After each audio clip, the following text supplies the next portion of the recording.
नमस्कार, hello friends.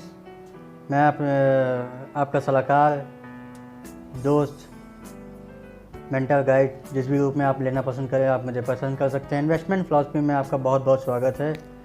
आज मैं एक नया विषय लेकर आया हूँ और अपने एपिसोड्स को आगे बढ़ाते हुए आज का जो मेरा विषय और एपिसोड्स है, वो जो सब्जेक्ट है वो इस बेस पे बना है कि शेयर के दाम कैसे तय होते हैं, कैसे डिसाइड होते हैं, कैसे निर्धारित होते हैं। इस चीज़ पे आज हम लोग तय करते हैं कि जानते हैं, समझते हैं कि कैसे प्राइस कोई भी शेयर है, कोई भी किसी भी कंपनी का शेयर है वो कैसे तय होगा। तो इस चीज़ के लिए समझने के लिए एक छोटा सा एग्जांपल मैं लेना पसंद करूँगा यहाँ पे। मान लीजिए कोई प्रॉपर्टी है, उस प्रॉपर्टी की वैल्यू, एक्चुअल जो वैल्यू है पूरी प्रॉपर्टी की, वो 10 करोड़ रुपए है। ओके, अब उस 10 करोड़ रुपए की प्रॉपर्टी है, उस पर वहाँ पे कोई व्यापार होता है। 5 करोड़ रुपए की ज़मीन थी, 5 करोड़ रुपए की उसको बनवाने में इसकी लागत आई, दोनों को ऐड करके, दोनों को मिला के 10 करोड़ रुपए हो गई। अब उस 10 करोड़ रुपए की प्रॉपर्टी की जो उसकी वैल्यू है वो उसको कहलाती है एसेट, वो हो गई इसकी निधि, उसको कहेंगे निधि। अब यहाँ पे एक स्टेप और आगे बढ़ते हैं। वहाँ पे कोई कारोबार होता है, कोई बिजनेस होता है। उस बिज़नेस जो वहाँ पे उस प्रॉपर्टी पे जो बिज़नेस हो रहा है, वहाँ पे बिज़नेस होता है। उस बिज़नेस से रोज़ाना डेली सेल आती है। रोज़ का जो गल्ला जिसे आप कहते हैं, डेली बेसिस पे जो सेल आती है, किसी दिन 5,000 आती है, किसी दिन 10,000 आती है, किसी दिन 15,000 आती है, किसी दिन 25,000 आती है। अब होता क्या है कि जिस दिन 15,000 रुपये की सेल हुई, अब इसी चीज़ को मैं थोड़ा सा कन्वर्ट करूँगा, थोड़ा सा घुमाऊँगा यहाँ पे बात को, और मैं यहाँ पे ये कहने का प्रयास करूँगा। मान लीजिए वो एक कंपनी है 10 करोड़ रुपये की, और वो 10 करोड़ रुपये की जो कंपनी है, उसका जो शेयर का दाम है, जो शेयर का प्राइस है, वो आज की सेल जो हुई थी वो सेल थी आज 15,000 रुपये। अब उस 15,000 रुपये में आपने उस शेयर को बाई किया, परचेस किया, बात समझिएगा। दूसरा आता है व्यक्ति, वो उसको लगता है कि 15,000 रुपये दाम ज़्यादा है, इसे कम होना चाहिए, तो वो उसको कम में आंकता है। वो चाहता है मुझे 10,000 रुपये में मिले, तो उसके लिए क्या करेगा दोस्त? इंतज़ार, वेट करेगा। वेट करने के लिए वो इंतज़ार करता है। अब आते हैं यहाँ पे बातचीत वापस लेके कि वो 10,000 रुपये से 15,000 रुपये में, एक ने कहा कि मैं 15,000 रुपये में ये प्रॉपर्टी मेरे लिए ठीक है, ठीक, 15,000 रुपये में मैं इसका शेयर खरीदूँगा। एक ने कहा मैं 10,000 रुपये में खरीदूँगा। एक तीसरा व्यक्ति आता है जो कि कहता है कि प्रॉपर्टी में कुछ सेल खास नहीं हो सकती है, तो इसलिए मैं 5,000 रुपये पे करूँगा। लेकिन एक चौथा व्यक्ति आता है, उसका ये मानना है, उसका ऐसा अपना विश्वास है कि अगर इस प्रॉपर्टी में मैं 2 मंजिल और बना दूँगा तो मेरी सेल ज़्यादा बढ़ जाएगी, तो मैं इस शेयर के प्राइस 25,000 रुपये में भी लेना पसंद करूँगा।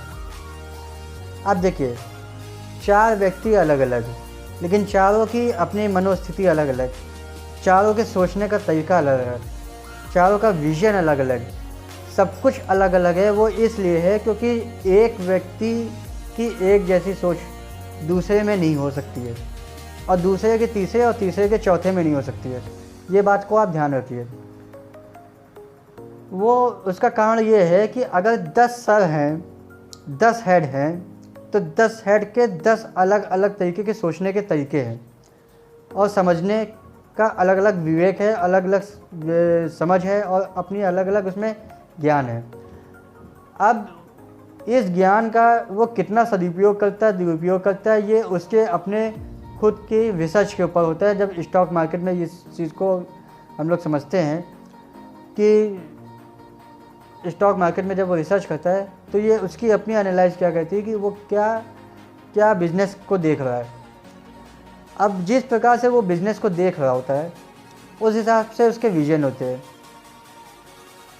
और उसी हिसाब से वो उसका सोचने का ढंग भी होता है, उसी हिसाब से सोचने का तरीका भी होता है। कि एक व्यक्ति है वो सोचता है कि मैं इस प्रॉपर्टी की कीमत इतनी अदा करूँगा कि 15,000 रुपये में इसका शेयर खरीद लूँगा, एक सोचता है मैं 10,000 में खरीदूँगा, क्योंकि उसका ये अपना सोचना है कि हो सकता है यहाँ पे सेल बहुत ज़्यादा ना मिलती हो। एक व्यक्ति और है जो सोचता है मैं 5,000 रुपये में खरीदूँगा। अब एक व्यक्ति और है जो चौथा व्यक्ति है, वो कहता है मैं 25,000 रुपये में खरीदूँगा, क्योंकि उसका ऐसा मानना है कि मैं डबल स्टोरी बना दूँगा, ट्रिपल स्टोरी बना दूँगा तो मेरी सेल और बढ़ जाएगी। तो बिज़नेस के मॉडल को समझने के प्रयास करें यहाँ पे कि कंपनी का जब शेयर ले रहे हैं तो इसी तरीके से लेना पड़ता है। लेकिन इसमें भी समझने वाली की चीज़ है कि 5,000 वाले ने जिसने लिया होगा वो ज़्यादा फ़ायदे में है, या 15,000 रुपये वाला फ़ायदे में है, या 25,000 रुपये में लेने वाला जो व्यक्ति है वो ज़्यादा फ़ायदे में है। जो ज़्यादा से ज़्यादा फ़ायदे में होगा वो कंपनी जो प्रॉपर्टी है वो समय के साथ उसकी जो एसेट की वैल्यू है वो भी बढ़ेगी।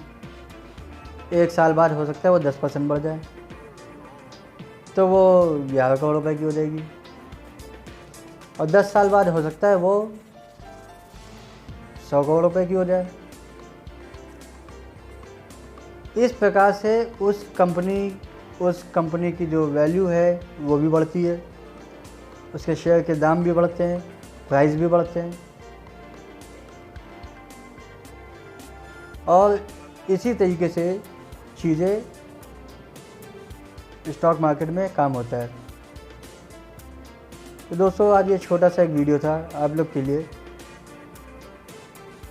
और अच्छी नॉलेज अगर आपको चाहिए स्टॉक मार्केट के लिए तो मुझसे जुड़े रहिए।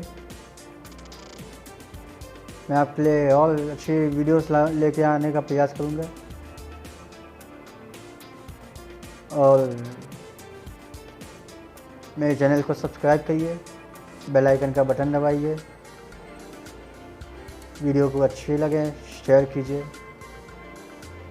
थैंक यू, धन्यवाद, जय हिंद।